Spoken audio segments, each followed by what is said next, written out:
Για το ασθενοφόρο πόση ώρα κάνει? Έλατε, αυτό λέω και εγώ, Άννη. Έχουν ειδοποιήσει πράγματι. Ένας από τη Θεσσαλονίκη και ένας από την Παπάνα δούμε λοιπόν.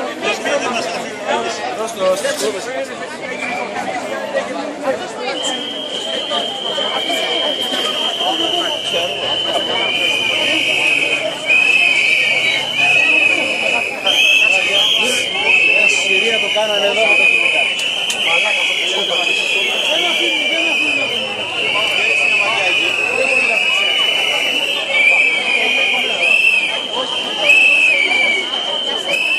Ένας είναι ο Μανώλης, ο Σταθόπουλος. Γιατί Δεν τα ακούσει την έκαση στην τηλεόραση. Εδώ ασχολούμαι μέσα από ολόκληρη τη χώρα. Πριν από 10 λεπτά υπήρξε ένταση, έγινε ρήψη κινητών και όλος ο κόσμος που συζητώταν στον προάβλιο χώρο του Υπουργείου Δικαιοσύνης Μεταρρύθμισης έφυγε τρέχοντας.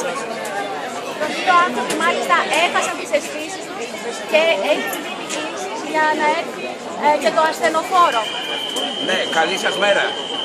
Είμαι ο πρόεδρος των σχολικών φυλάκων. Συνέβη ενώ διαδηλώναμε στον άδειο χώρο του Υπουργείου Διοικητικής Μεταρρύθμισης, χωρίς να ενοχλούμε στο παραμικρό, επενέβησαν τα ΜΑΤ και ρίξαν δακρυγόνα σε ανθρώπους που είμαστε πατεράδες τους, που λιποθύμησαν συνάδελφοι μέσα που έχουν προβλήματα υγείας. Και μου λέγανε ότι δεν σας επιτρέπουν την πρόσβαση κιόλας. Ακριβώς δεν μας επιτρέπουν και ακόμα δεν έχει έρθει.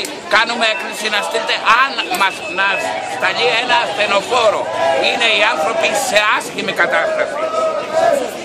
Θα έπρεπε να ντρέπονται οι κύριοι αυτοί οι οποίοι δίνουν εντολές σε άμαχο πληθυσμό να ρίξουν χημικά. Δεν είμαστε Συρία εδώ πέρα. Προστατεύουμε τα παιδιά τους στα δημόσια σχολεία. Έχουμε θυσιάσει να πούμε τις ζωές μας, τα σώματά μας. Έχουμε σώσει ανθρώπινες ζωές και μας αντιμετωπίζουν έτσι. Στις γυναίκες, στα πρόσωπά τους ρίξανε χημικά.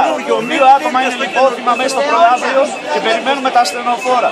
Θα έπρεπε να ντρέπονται εδώ που έχουν φτάσει. Ο κόσμος Μάριο Γιάννη πρέπει να μεταφέρθηκε από το προαύριο χώρο του Υπουργείου Διοικητικής Μεταρρύθμισης εδώ στη Βασιλής Σοφίας. Ο δρόμος λεωφόρος έχει αποκλειστεί εδώ και τουλάχιστον 10 λεπτά όπως βλέπετε. Δεν υπάρχει ένταση επί του παρόντος, ευτυχώς όλα είναι ήρεμα. Ωστόσο, δεν ξέρουμε αν θα μας απομακρύνουν και εμάς από το σημείο αυτό στο οποίο βρισκόμαστε.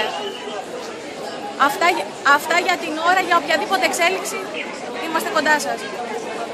να περάσει το ασθενοφόρο μπροστά. Κάνε του βόλμα. Μπράβο, μπράβο. Δεν το αφήνει και ο μαλάκας, δεν τα στέλνει.